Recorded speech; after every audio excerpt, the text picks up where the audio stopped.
They don't call me the crocodile man. You think this guy's dangerous? You should see what I've got in me shed.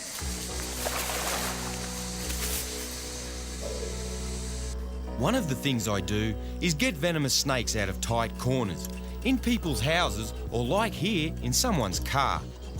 Snakes in weird places like this can be scared and cranky, and since this is the only time people usually see them, they get the wrong idea about them.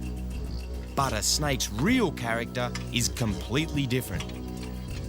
Out where they belong, snakes are gentle and beautiful creatures. I'll show you.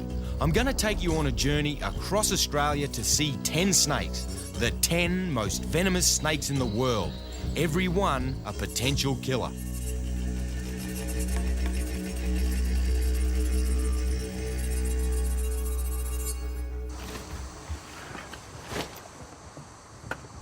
I'm Steve Irwin, and I know a thing or two about snakes. I was raised with them. My father founded the Queensland Reptile and Fauna Park near Brisbane. Now I run the park, but today I'm off on an adventure. It's the trip of a lifetime to track down the world's 10 most venomous snakes. Fortunately, they all live here in Australia. Why this country has such lethal snakes, nobody's sure. It could even be an evolutionary accident, but by crikey, it sure makes my life interesting. This trip's gonna be great. I've always wanted a chance to show people what amazing snakes we have in this country. And not in a zoo or in someone's house, but out where the snakes live. In the bush, they're not biting anyone or scaring anyone, they're just living peacefully with all this power stored in their venom.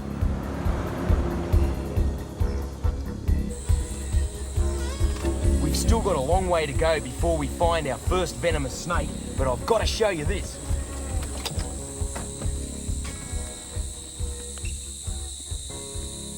It's quite common to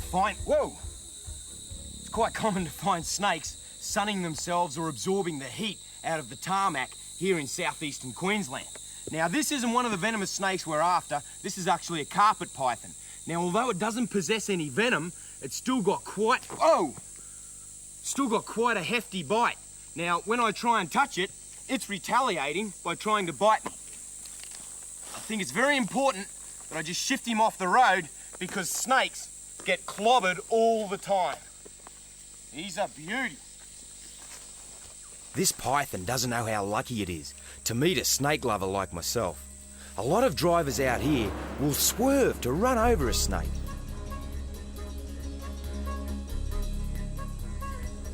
Back on the road, I'm leaving central Queensland behind and heading north to the Great Dividing Range. And that's just for starters. I've got thousands of miles of hard travelling ahead of me.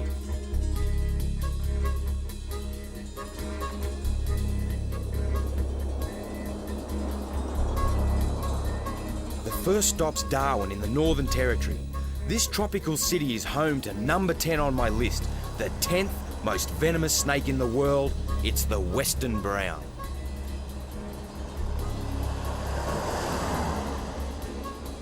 Right in the city centre, there's very little habitat for snakes. But just out of town in the suburbs, where city meets country, snakes are a part of everyday life. Western browns have been living in this area for a lot longer than humans. They're not about to move just because someone built a suburb here. I'm told a brown snake has made itself at home under this house. Let's see if it's the one I'm looking for. It's amazing to think, with children playing so close, that we have the chance of finding a western brown snake, 10th most venomous snake in the world.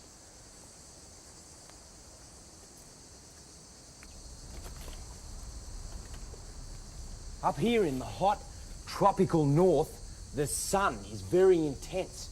And of course, these buildings create the perfect shaded areas, nice and cool, for a myriad of dangerous animals.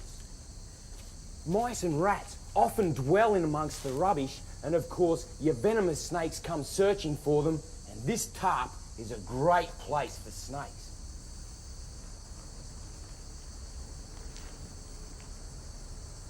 Well, this is the first snake on our list, and I never expected to have such a close encounter.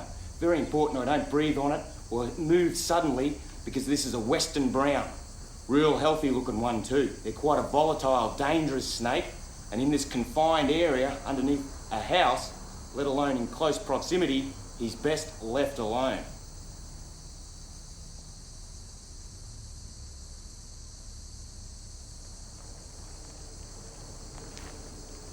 Sometimes the best thing to do with a deadly snake in the house is to starve it out. I'll have a look around and then I'll tell the family just how to do that. Here's the culprit. It's not that the western brown would hang around on the off chance of eating a pet bird, but the problem is the parrot is such a messy eater. The seed that the parrot kicks out of its cage attracts mice, and mice are what the snake's here for. Try a different kind of cage and hey, no mice and no snakes. With me out of the way, the snake comes out to look for breakfast. Mice find their food by sniffing the air. Snakes use scent too, but they don't use their nostrils, they taste the air with their tongue to locate their prey.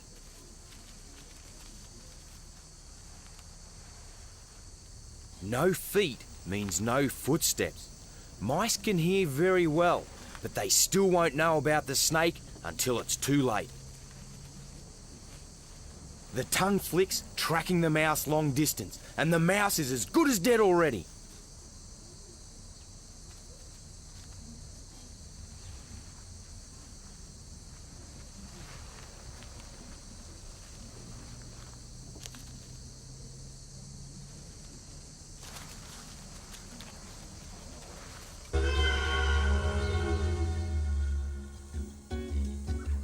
Next, snake number 9, the death adder.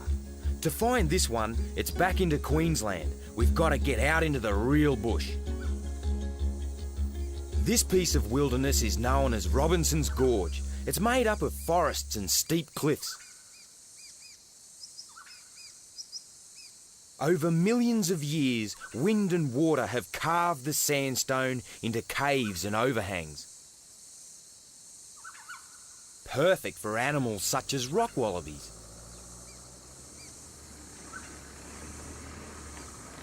Out here, it's a very long way from a hospital. I've got my radio in case I get bitten and I need to call in the flying doctor. I'm also carrying pressure bandages, the best first aid for snakebite. This place is so remote, the rock wallabies haven't learned to be afraid of humans, even me.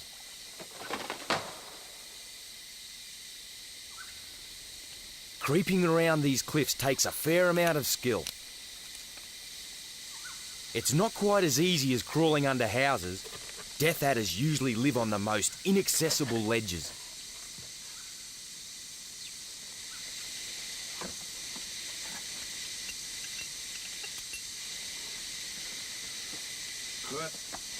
This is the perfect location. Really good. So the next trick now is to search through these platforms of rock, looking for tracks and other obvious signs of death adders. Good thing to do is to look for other reptiles as you go.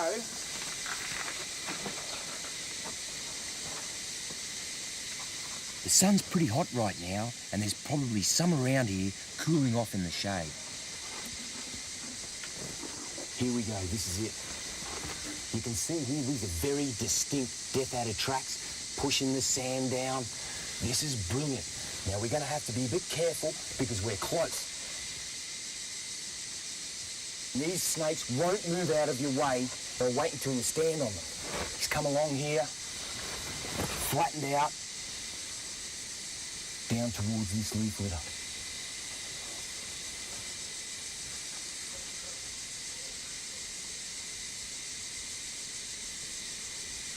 There's one.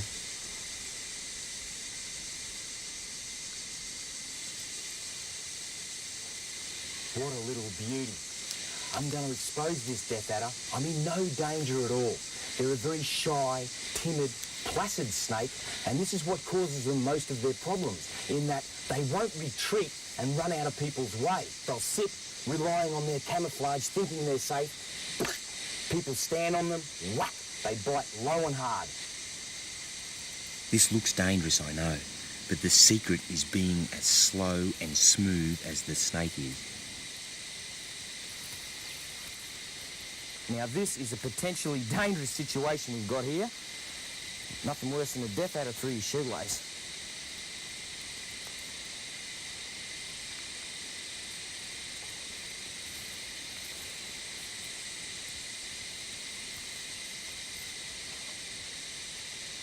Have a look at this little beauty. Aren't they glorious? This is the death adder. Very short, stout body, quite a large, boofy head, triangular-shaped head. Now, death adder by name, not by nature. As you can see, the death adder is very placid, very quiet and timid, and very uninclined to bite or strike. Just got to keep my fingers out of the way.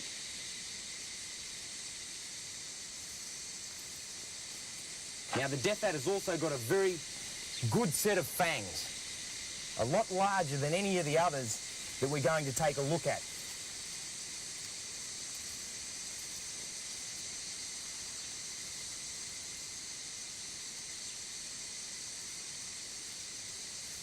He's settled down nicely, straight back under his leaf litter.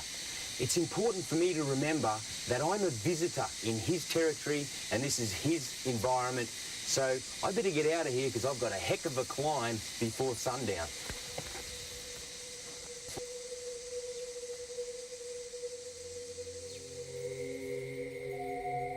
Cold-blooded animals tend to slow down at night unless they're like the death adder and hunt other cold-blooded animals. In that case, dusk can be the start of the working day. But the death adder doesn't exert itself too much. It's an ambush predator. It uses the end of its tail as a lure. The rest of the snake stays completely still while the tail sticks up and wriggles like a worm. Along comes a skink, sees the worm, sneaks up on it,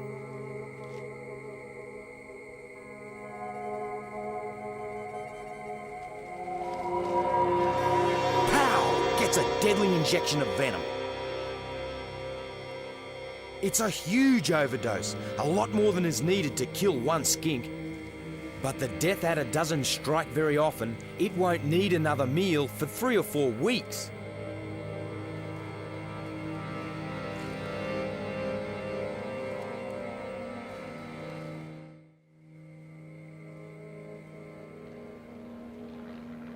Snake number 8 goes without eating for months. The giant black tiger is found on Mount Chapel Island, just off the coast of Tasmania. Aboriginals used to call this the moving island because it heaves with 6-foot-long snakes.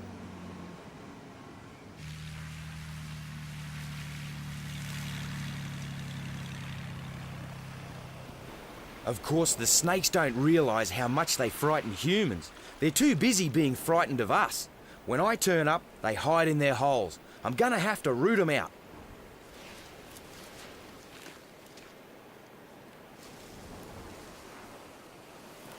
This island is absolutely riddled with burrows. Now here's a relatively fresh one. Just have a little look down in here. Oh! The holes are actually dug by birds, mutton birds. They were named by local people for the way they taste.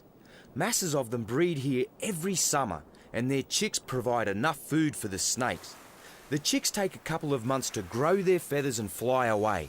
After that, the snakes don't eat for 10 months until the next mutton bird season.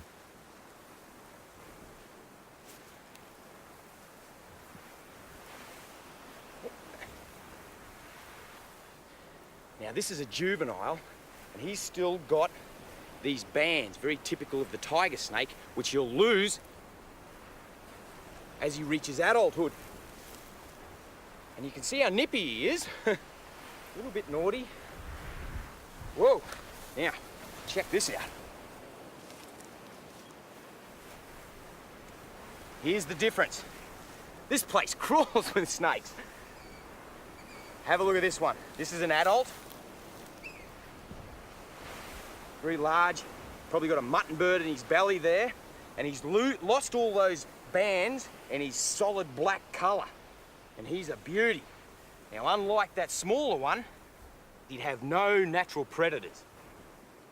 And he's very quiet. When I'm handling snakes, I try to be as gentle as possible. I don't grab them behind the head the way that everybody thinks you should. That can hurt the snake and it'll make it want to bite. Snakes have very delicate backbones, easily damaged. I always try to support the body with my hands and make sure a part of it's resting on the ground at all times. Just let him go back down this mutton hole.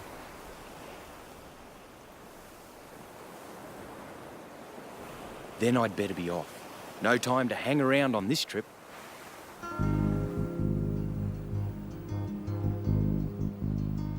As I catch my lift back to the mainland, mutton birds return to the island after several days feeding out at sea. They're bringing back fish for their chicks. When the chicks are big enough, all the birds will fly north, but the burrows won't be left empty. They'll be used as nurseries by female tiger snakes. Unlike most snakes, these ones are born without an egg.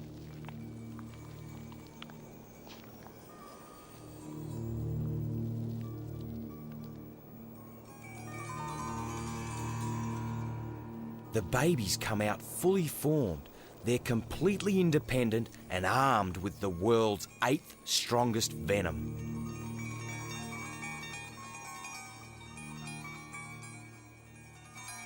My number 7 is another kind of tiger snake. This one's back on the mainland in Western Australia. It's a swamp dweller.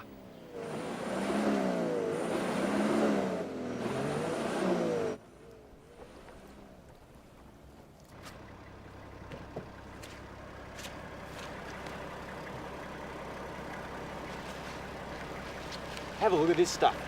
Primeval ooze. Whoa, doesn't smell real crash hot, but it's absolutely chock-a-block with nutrients. And of course, the insect life that lives in it and on it is prolific.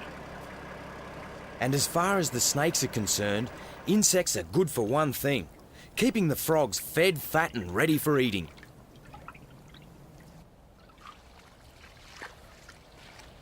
As a general rule, if you use good solid footsteps, snakes are quick to get out of your way. Now, I've been very stealthy, very tender with my feet, and the reason being there's a snake in here. They have no ears. They sense vibration. Footsteps pounding away, snake will scatter. So if I get over the top of this snake and shout at it, "Hey, snake!"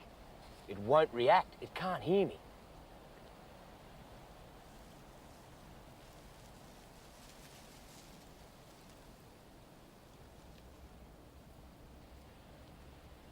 Here he comes. Be a bit careful. What I need to do is get him over here on the flat ground so we can deal with him. He's starting to move away there. Right. Now, it's very important that I'm very gentle with him because you can see how flattened out he is. When they flatten out like that, that's like a cobra. And he's saying, "Look how big I am. I'm a venomous snake."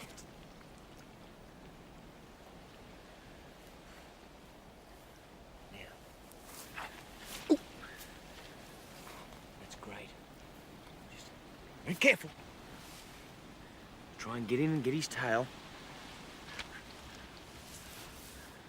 Back here, mate. Hey.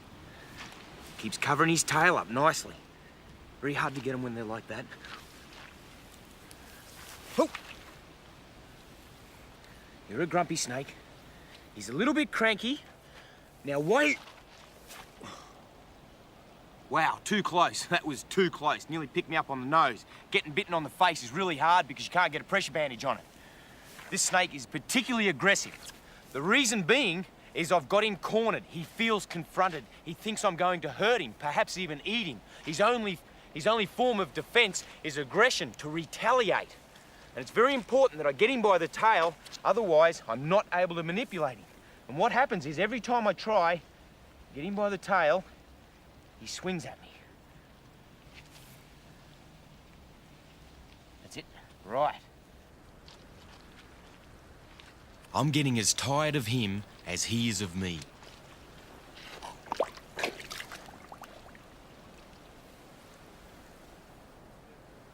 I may have given this western tiger a bit of a fright, but he soon recovers and starts looking for frogs again.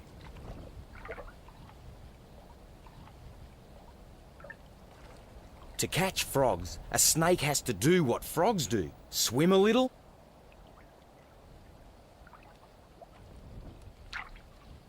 and climb a little.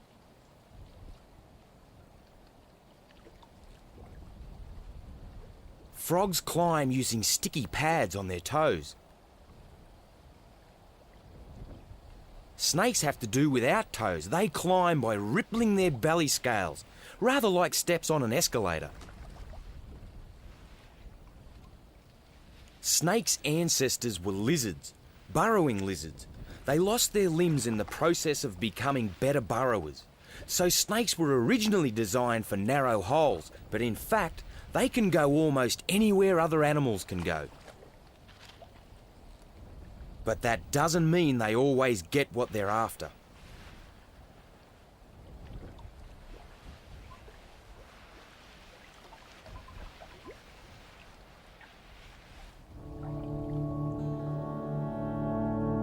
For snake number 6, I'm at the Great Barrier Reef.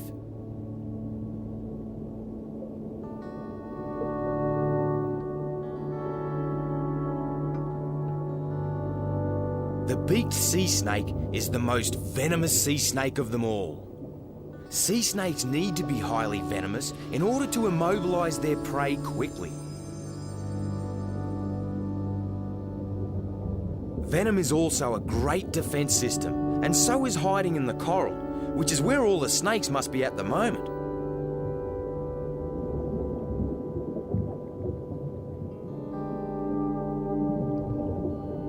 Well, here's one at last, but it's not a beaked, it's an olive sea snake. Its tail is sensitive to light. It senses potential predators like me by detecting their shadow.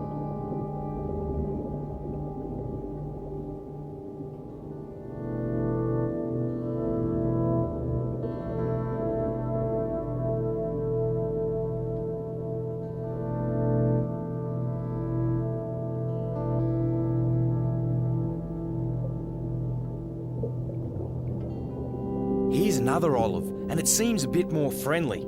Either that, or it's just admiring its reflection in my goggles. It flicks its tongue to suss out what this strange object might be.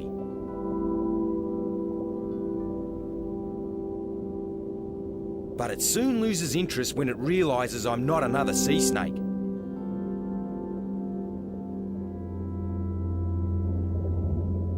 Sea snakes breathe air like other snakes, but one lungful can last several hours. Longer than my scuba tanks can anyway. On my way back to the boat to dump the empties, I've spotted what looks like our target snake. No time to change tanks, I'll just go for it with me snorkel gear.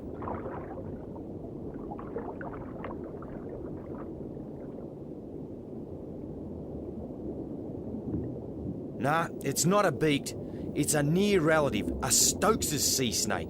It's a real big one too, especially this close up.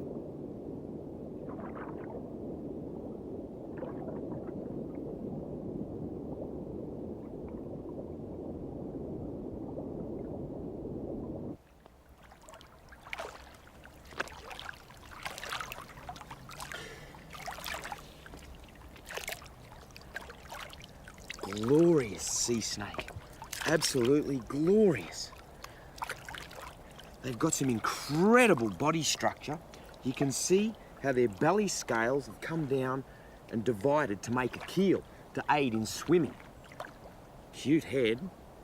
and they feel just like a snake, not slimy like an eel or a fish. And if we have a look down at the tail, you can see it's very flattened, almost paddle-like. And this propels them through the water quite quickly, and they can even go in reverse. You can see, like all sea snakes, they aren't aggressive. They breathe air, just like we do. So bringing her to the surface is no harm. She's quite placid.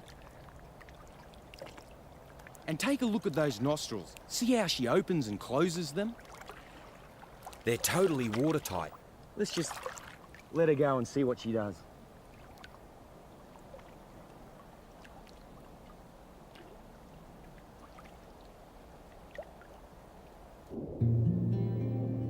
Well, no big sea snake, but no worries, we saw plenty of others. Time to move on. Number 5, and I'm back out to sea again for this one, near Revesby Island off South Australia. I'm after another kind of tiger snake, but even more lethal than the ones we've seen so far.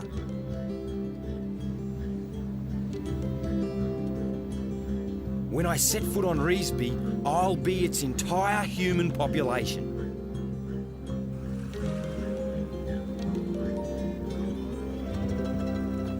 There's plenty of wildlife here though, including lots and lots of deadly snakes.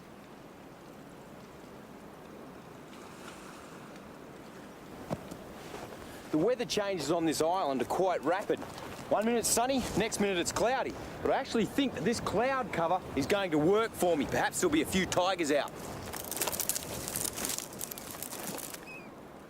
The term cold-blooded can be a bit misleading. What it means is you don't have your own internal heating system. You're more or less the same temperature as everything around you. If you're cold, you go out in the sun to warm up. If you get too hot, you go to somewhere cool. A cloudy day here is about right for snakes to be out and about without boiling over.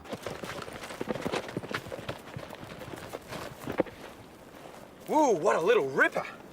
Have a look at this one, isn't she gorgeous? Now I can tell this is a female, and she's in really good condition. Now she's also gravid, which is a pregnant state in a snake. You can see she's got a lump that starts about here and goes all the way up her tummy. And she's gorgeous, very placid. Have a look on her body underneath the scales. Those little jiggers there, they're ticks. They're an external parasite and they feed on blood in the snake. A lot of Australian animals carry ticks and they don't present too much of a problem. She's so gorgeous, and given that she's pregnant, I'll just let her go. When I leave to catch my boat, the snakes are left with just their everyday irritations. The ticks, for instance. Normally snakes just have to put up with these tiny bloodsuckers, but several times a year they offload them along with their own skin. First they loosen the bit around the head, and the rest follows.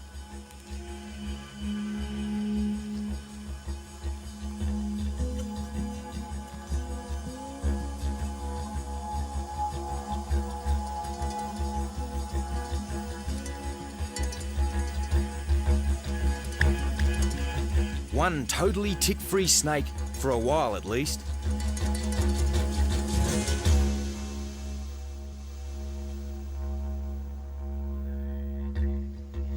To find snake number 4, we move from Desert Island to a completely different environment.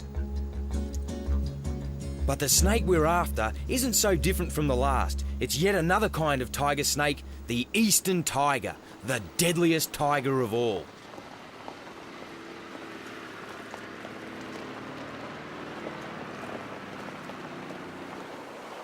The Revesby Island tiger snake had difficulties getting out of the sun. But here in the forest, the eastern tiger has the opposite problem, a lot of shade. It homes in on openings in the forest canopy where sunlight can get through. These are easiest to find along the edge of streams and rivers.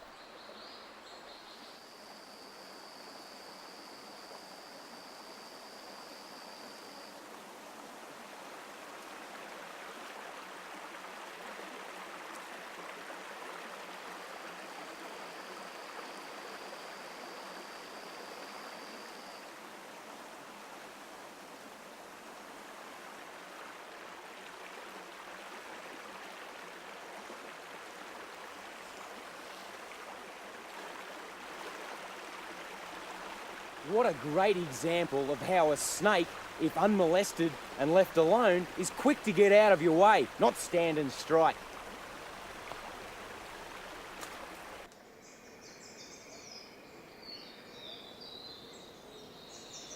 The rainforest is a great place to see other wildlife too.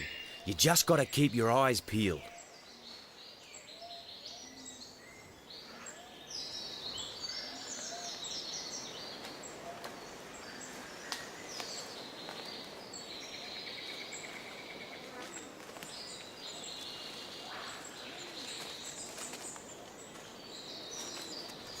One creature you might see is this rainforest dragon. It doesn't bother to run because it feels well camouflaged amongst the leaves.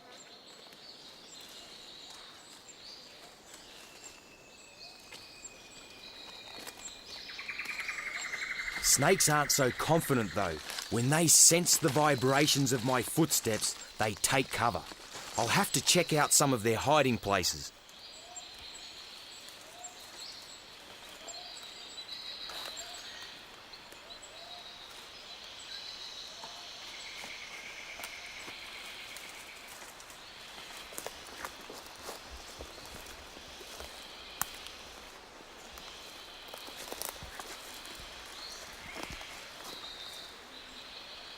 Here's one here.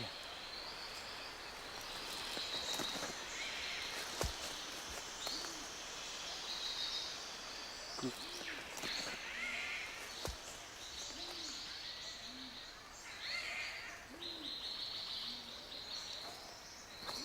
Unreal. That's the most amount of tiger snakes I've ever seen in one place at one time in my life. No one really knows why eastern tiger snakes huddle together like this.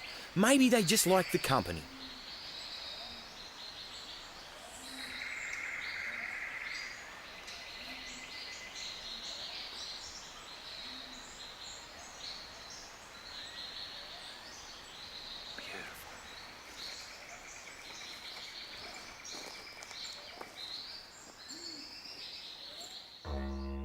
Well, we're down to snake number 3.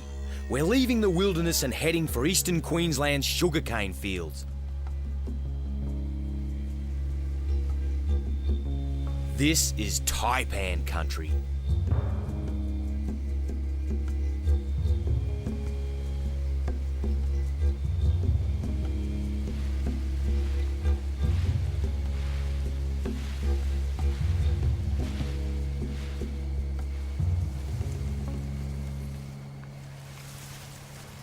This cane field is littered with rat burrows, just like this one. And given how prevalent the rats are, I would assume there'd be loads of taipans cruising around. But I'd say they're either down inside the rat burrows or somewhere where it's cool. Despite the fact the sun's gone down, it's still stinking hot. So I'll come back a little bit later on.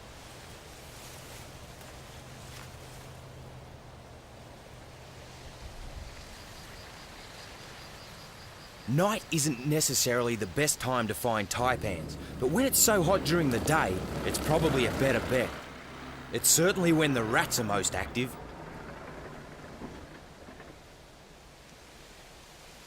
It's gonna be more risky for me though, simply because it's harder to see what's going on around my feet.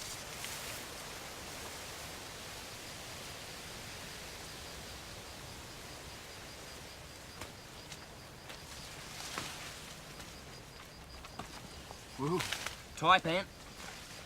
Thing with the taipan is, they're one of the stealthiest snakes in the Australian bush and would be the most dangerous snake that I'm going to be dealing with on this entire journey. Beautiful specimen. They've got a habit of coming straight back up over their own body and whistling past your ear.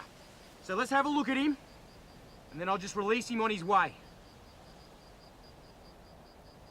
Righto, mate. Good hunting. I work with snakes every day, but taipans really rattle me.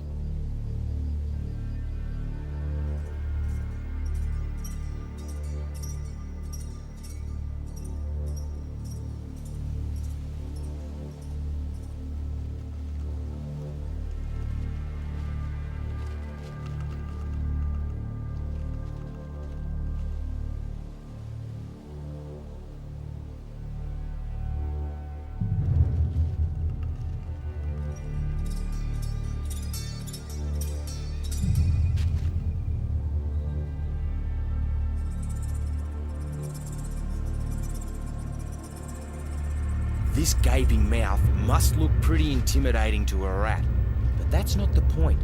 The snake's just realigning its jaw.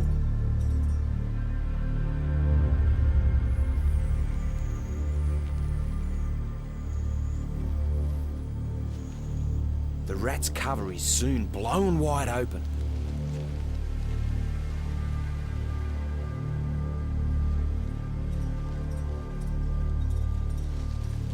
Snakes have a unique way of eating. They've got no hands to shovel it in, and they don't chew their food, they swallow it whole, however large the meal is. They do this by unhinging their jaw from the rest of their skull. The prey is gulped down head first, then digestive juices finish what the venom started.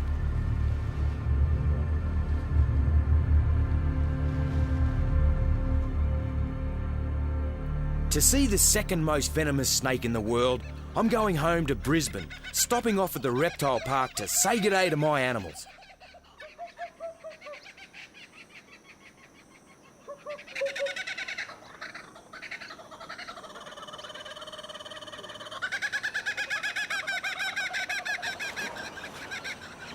Whoa!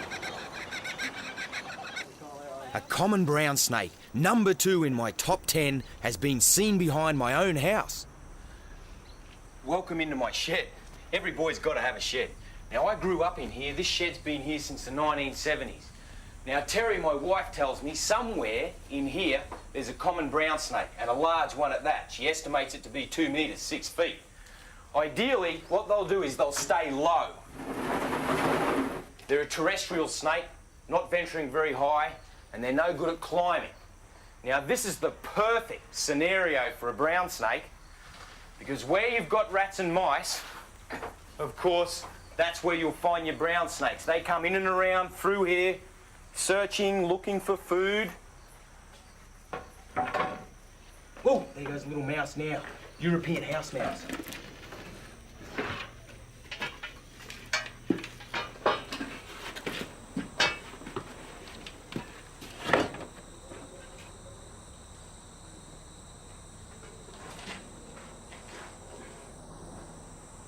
And there's the little beauty.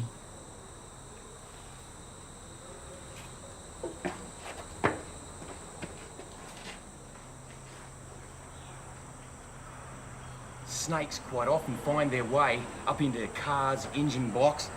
Now comes the tough part of trying to get this highly venomous snake out of quite a tight area. The common brown likes places where people are common too. It gets into houses a lot. And when Australians are bitten, it's usually by this snake. I'm quite used to rescuing these snakes from frightened humans.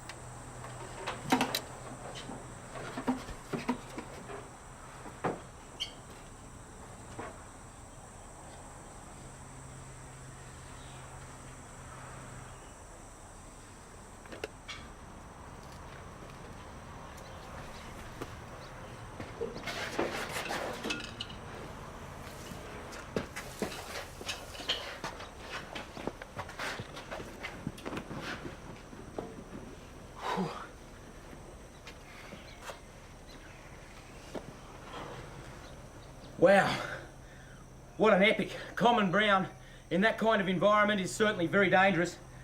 I've had to use a catch bag. I don't muck with him. It's tail, into a catch bag, and now I'll get him back out into the bush where he can never run into a confrontation with people again.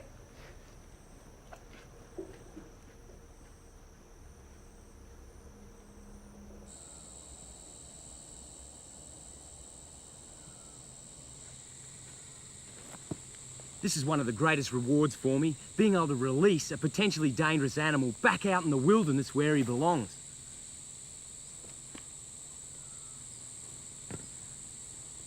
Have to be a little careful, because they normally come out of this bag very cranky.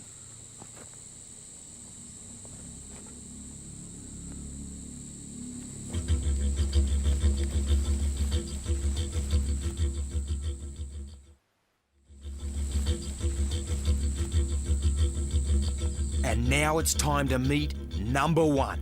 The snake at the top of my list, the most venomous snake on the face of the earth. And for this, I'm heading into the outback, to the back of the outback.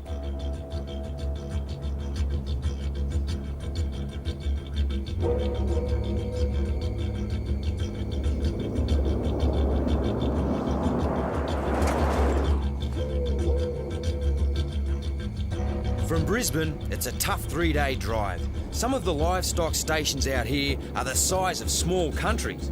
There's a lot of sheep and cattle around, but plenty of wildlife too.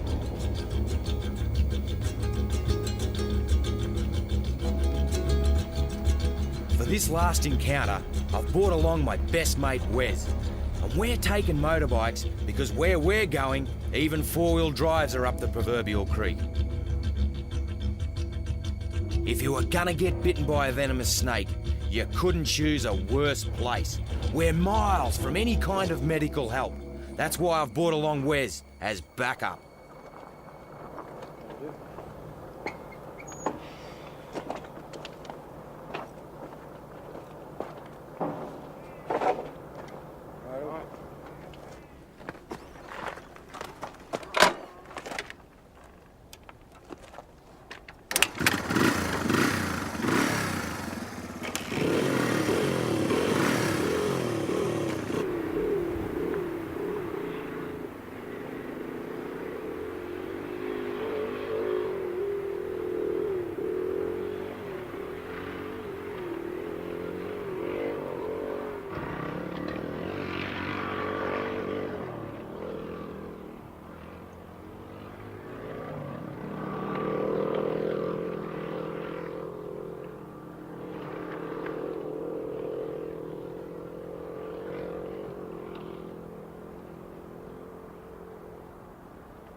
This has got to be one of the most desolate landscapes in the world. There's hardly anything out here except rats, flies, and fierce snakes. The most lethal snake on the planet.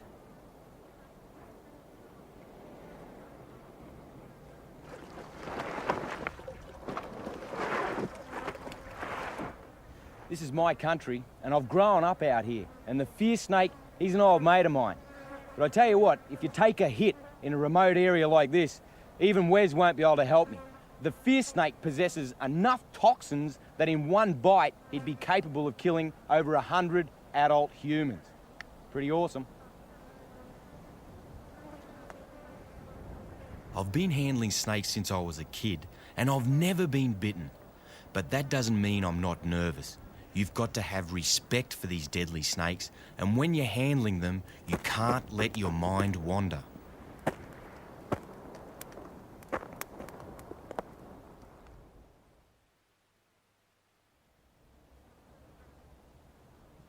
Out on the plain, the ground's riddled with deep cracks and rat burrows.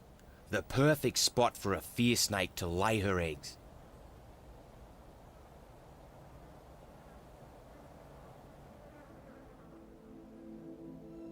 This clutch is just about to hatch.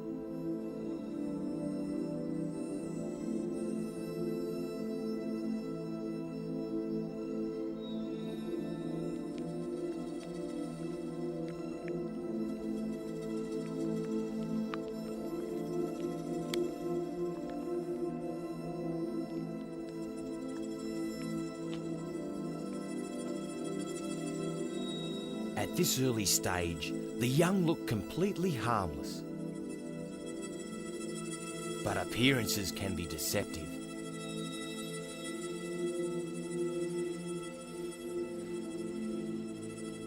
Each baby fierce snake already carries enough venom to kill several grown men.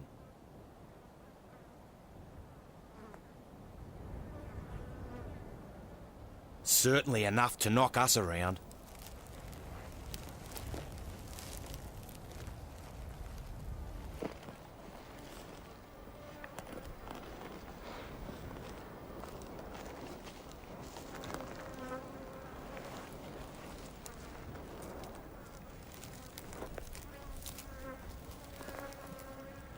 fierce snake. It looks pretty drab, brown sort of a snake. They vary in colour. Some of them are quite strikingly beautiful. This is a big one, up around 6 foot 2 metres. And what it's doing is it's just searching, probing the rat holes. Underneath the soil is like a subterranean labyrinth. Now, fierce by name, certainly not by nature. As long as you give them plenty of distance, they aren't all that aggressive. Here she comes, she's coming back out.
As long as I'm not threatening to her or create too much vibration, she's not bothered about me.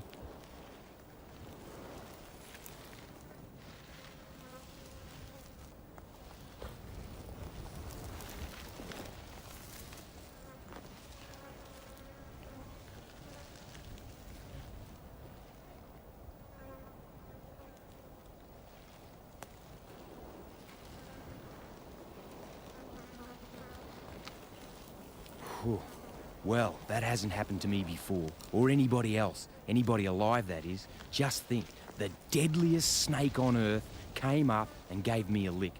Good thing she didn't like the taste much. We've just seen the 10 most venomous snakes in Australia, in the world. Yes! Woo!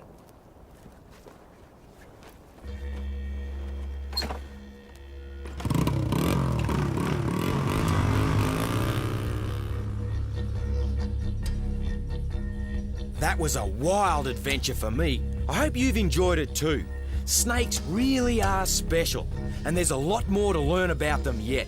But we'll need a little less fear and a lot more respect.